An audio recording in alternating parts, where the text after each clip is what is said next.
Sejarah Islam di Banyumas. Sebagai pendahuluan, agama seperti yang kita ketahui memiliki dua dimensi sekaligus, yaitu dimensi teologis dan historis. Secara teologis, agama merupakan wahyu Tuhan yang kebenarannya bersifat mutlak dan absolut. Secara historis, agama berada pada ruang sosial, budaya, dan lingkungan yang berkembang secara dinamis, berinteraksi membentuk entitas baru yang bersifat kompromistis. Oleh karena itu, konsep agama di satu tempat dan masyarakat berbeda dengan masyarakat dan tempat lainnya, walaupun masih dalam satu agama, karena agama memiliki kemampuan beradaptasi dengan situasi dan tempat berkembangnya. Kemudian di masyarakat Jawa, kebudayaan sudah menjadi hal sentral yang sudah menjadi bagian dari kehidupan sehari-hari. Dalam konteks kebudayaan, masyarakat Jawa terbagi menjadi dua, yaitu penduduk pesisir dan penduduk pedalaman. Penduduk pesisir itu sendiri kebanyakan beraktivitas sebagai pedagang dan nelayan. Kemudian penduduk pedalaman bercorak kejawen yang berpusat pada kota-kota di Yogyakarta, Surakarta, Karisidenan Banyumas, Kedu, Madiun, dan Malang. Secara sosial, masyarakat Jawa terbagi menjadi wong cilik yang kebanyakan berprofesi sebagai petani dengan pendapatan rendah. Kemudian ada kelompok priai yang terdiri dari para pegawai dan kaum akademisi. Selain kedua kelompok sosial tersebut, ada kelompok kecil yang memiliki prestasi tinggi, yaitu kelompok ningrat atau ndoro. Masing-masing kelompok sosial ini memiliki konstruksi kebudayaan yang dijadikan sebagai etika dan landasan dalam melakukan aktivitas sehari-hari. Konstruksi kebudayaan yang kuat ini turut mempengaruhi unsur-unsur di luarnya, salah satunya yaitu agama. Agama yang masuk ke dalam konstruksi kebudayaan Jawa akan melahirkan corak yang khas dan tentu baru. Kemudian di wilayah Jawa Tengah bagian barat sampai selatan, apabila kita singkat yaitu JTBS, terdiri dari Banyumas, Banjarnegara, Purbalingga, Cilacap, dan Kebumen, memiliki keterkaitan dengan sejarah kerajaan Jawa. Sejarah kerajaan Jawa tidak terlepas dari eksistensi dari Kerajaan Majapahit, Kesultanan Demak, Mataram Yogyakarta, dan Kasunanan Surakarta. Kerajaan Jawa ini secara geografis amat sangat jauh dengan wilayah JTBS. Karena kondisi ini menyebabkan wilayah JTBS memiliki kebudayaan yang berbeda dengan tradisi dan kebudayaan keraton. Apa aja sih perbedaannya? Salah satunya itu ada pada bahasa. Ada dialek yang dikenal sebagai ngapak yang merupakan ciri khas dari wilayah JTBS ini dan menjadi konstelasi kebudayaan Jawa. Selain bahasa, secara historis, masyarakat JTBS sudah terbentuk pada masa pra-kolonial atau masa kerajaan Jawa. Pada masa kerajaan Jawa ini, ada kerajaan yang paling besar yaitu Majapahit, turut mempengaruhi berbagai lini kehidupan masyarakat, apalagi termasuk keberagamaannya, yaitu Hindu-Buddha merupakan keyakinan yang mayoritas diyakini oleh masyarakat selain keyakinan-keyakinan lokal. Dalam proses berjalannya, runtuhnya Majapahit, Kerajaan Pajang, dan titik awal proses berdirinya Mataram itu juga menjadi titik awal adanya Islam. Keislaman tidak jauh berbeda dengan pola-pola kerajaan sebelumnya. Pada masa itu, kepemimpinan Kerajaan Mataram yaitu ada pada kepemimpinan Raden Sutawijaya, yaitu agama rakyat mengikuti agama raja. Kebetulan pada masa itu keislaman Raden Sutawijaya sebagai Raja Mataram menjadi pola keagamaan di masyarakat. Kemudian yang menjadi pertanyaannya itu, apa sih corak keislaman Raden Sutawijaya gitu kan. Nah, pada masa kepemimpinan Demak khususnya, yaitu posisi ulama sebagai penasehat yang memberikan nasihat dan adiluhunya terkait kebijakan politik kebudayaan yang akan diberikan kepada rakyatnya. Berbeda dengan Demak, Mataram, untuk fungsi-fungsi penasehat itu sendiri, Raden Sutawijaya memberikan haknya kepada para pujangga keraton yang kebanyakan beraliran mistis kejawen. Oleh karena itu, pada masa Mataram awal, keislamannya bersifat Islam kejawen. Kemudian apa itu Islam kejawen? Islam kejawen merupakan pertemuan antara Islam dan budaya Jawa melalui sufistik. Kemudian islamisasi pada masanya Raden Sutawijaya itu berjalan sangat cepat, dan untuk saat ini keabsahan dari keislaman eranya beliau terbukti dengan adanya Islam Aboge. Setelah penjelasan mengenai sejarah Islam di Banyumas pra-Islam, kita akan mengetahui bagaimana potret masyarakat Jawa Tengah bagian barat atau Banyumas pra-Islam. Yang pertama yaitu kehidupan sosial politik. Pembahasan mengenai Banyumas sebelum Islam tidak terlepas dari dua kerajaan besar yang menguasai tanah Jawa, yaitu Kerajaan Mataram dan Kerajaan Pajajaran. Kekuasaan Kerajaan Mataram dapat ditelusuri dari berdirinya Kadipaten Wirasaba I, sementara Kerajaan Pajajaran dapat terlihat dari berdirinya Kadipaten Pasir Luhur. Setelah dua kerajaan tersebut, kerajaan-kerajaan di Jawa Tengah bagian timur seperti Demak, Pajang, Mataram mengambil alih wilayah Banyumas dengan mendirikan Kadipaten Wirasaba II. Sementara itu, berdasarkan uraian tersebut, kita menjadi tahu bahwasannya dalam perkembangannya Banyumas merupakan kota bagian dari bagian dari Kerajaan Majapahit, Pajajaran, Pajang, dan Mataram. Karena dalam posisi hanya sebagai sebuah wilayah kabupaten yang berada dalam kekuasaan kerajaan, tidak banyak peran politik yang dapat diberikan wilayah Banyumas selain menjalankan kebijakan dari pemerintah pusat.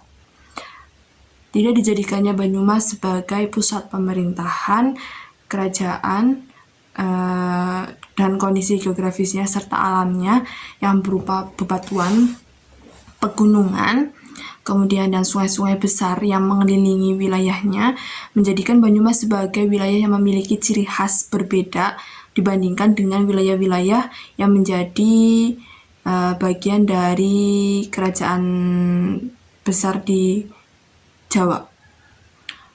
Kemudian ada pun ciri khas struktur sosial masyarakat Banyumas yang membedakan, diantaranya yaitu pertama, Cowak memiliki kebiasaan berbicara dengan suara keras. Kemudian yaitu Ndobos berebut bicara saat mengeluarkan ide, Banyol bergurau, dan Dopok omong-omong mengeluarkan unek-unek. Kedelapan karakter ini tentu jauh dengan daerah-daerah di Pulau Jawa yang penuh dengan unggah-ungguh, tata krama, basa-basi, dan hal lain yang terstandarisasi oleh karakter sosial keraton. Meskipun demikian, ini bukan berarti masyarakat Banyumas tidak memiliki struktur sosial. Di kalangan masyarakat Banyumas, disinyalir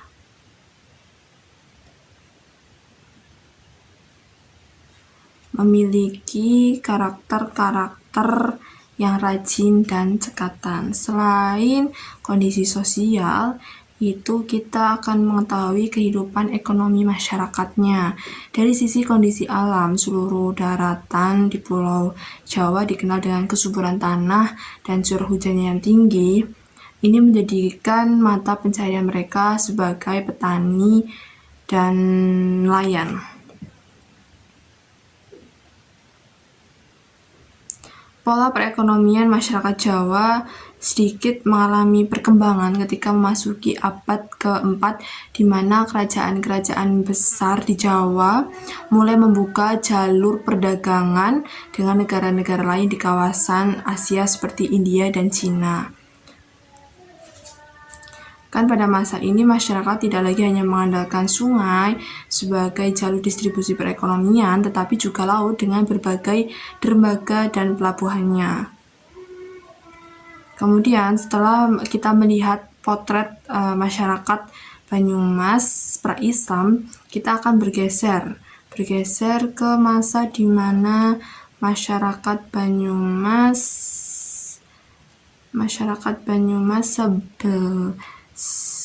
untuk masa kini.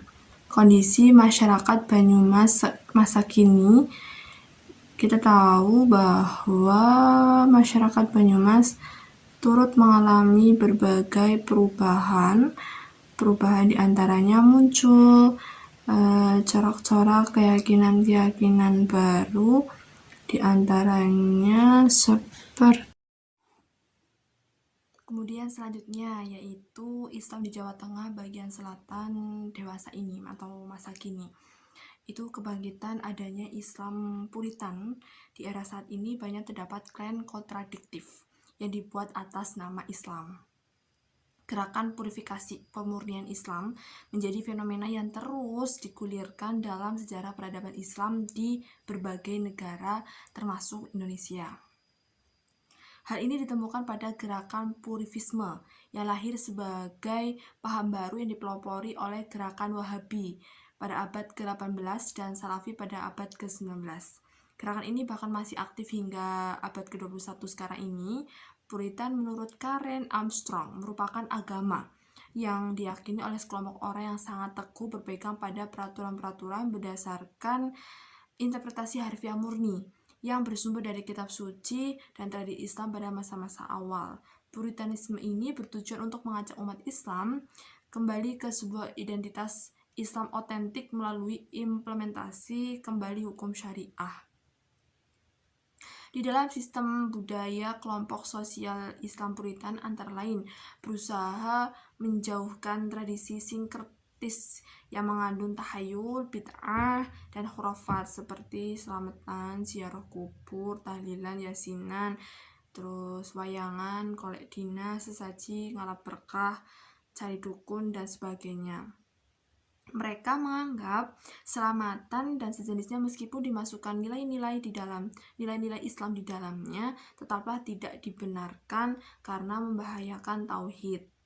Gerakan ini semakin semarak bermunculan, di antaranya seperti Ikhwanul Muslimin, Majelis Mujahidin Indonesia, Hizbut Tahrir Indonesia, Front Pembela Islam, Laskar Jihad, dan Jamaah Salafi. Islam Puritan sering dianggap tidak mempertimbangkan proses asimilasi dan akulturasi adat dan kepercayaan setempat. Dalam persoalan hadis, mereka sering menyandarkan suatu hukum terhadap satu hadis ansij yang ditemukan dari sekian sumber yang mendokumentasikan hadis tersebut.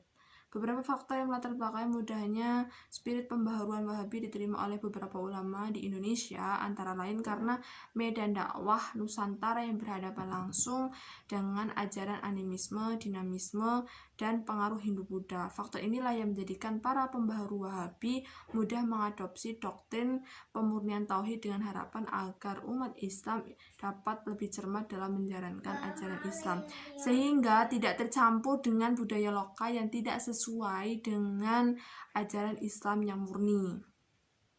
Secara geografis, Banyumas merupakan wilayah pedalaman yang terletak di bagian Jawa Tengah. Daerah ini membentang dari Kabupaten Kebumen di sebelah timur ke arah barat sampai lembah Sungai Citandui yang berbatasan dengan daerah Jawa Barat. Kondisi tanahnya terdiri lapisan vulkanik muda dan sebagian wilayahnya berupa pesawahan yang subur dan sangat cocok untuk menjadi budidaya padi. Berdasarkan pengamatan penelitian terhadap organisasi keislaman yang puritan yang berkembang di wilayah ini adalah yang paling menonjol yang seperti sebelumnya sudah disebutkan adalah Majelis Tafsir Al-Quran di Banyumas dan Al-Irsyad. Berkembangnya Masjid Tafsir Al-Quran di Banyumas pasca reformasi di negeri ini yaitu pada tahun 1998, banyak permunculan gerakan keagamaan baik tingkat nasional maupun lokal. Surakarta merupakan salah satu kota penting dalam gerakan sosial keagamaan Indonesia sebab dalam sejarahnya sejak lama kota ini menjadi basis dari gerakan radikal maupun gerakan yang moderat. Majelis Tafsir Al-Quran kini dipimpin oleh Ustadz Ahmad Sukina dan berjalannya waktu jamaahnya semakin berkembang, mulai dari Solo, Wonogiri, terus merambah ke Yogyakarta, Purwokerto, Ngawi, Bojonegoro, Nganjuk, Demak, dan Salatiga. MTA ini memfokuskan pada tafsir Al-Quran dengan slogan ngaji Al-Quran sak maknane. Selain MTA ada Al-Irsyad. Al-Irsyad itu sendiri dapat diungkapkan sebagai organisasi Islam Indonesia yang dimotori oleh orang-orang etnis Arab asal Hadramaut, Yaman yang sering disebut dengan kaum Hadrami. Terus Al-Irsyad itu organisasi yang ada di Indonesia mengusung jargon pembaharu Islam. Ada kesamaan dengan sebagian masyarakat Timur Tengah lainnya bahwa silsilah terutama ditelusuri melalui garis laki-laki.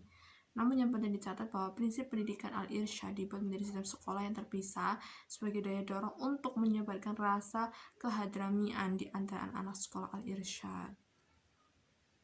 Hal penting yang ditanamkan sebagai nilai-nilai modern oleh sekolah Al-Irsyad pada siswanya adalah semangat patriotisme.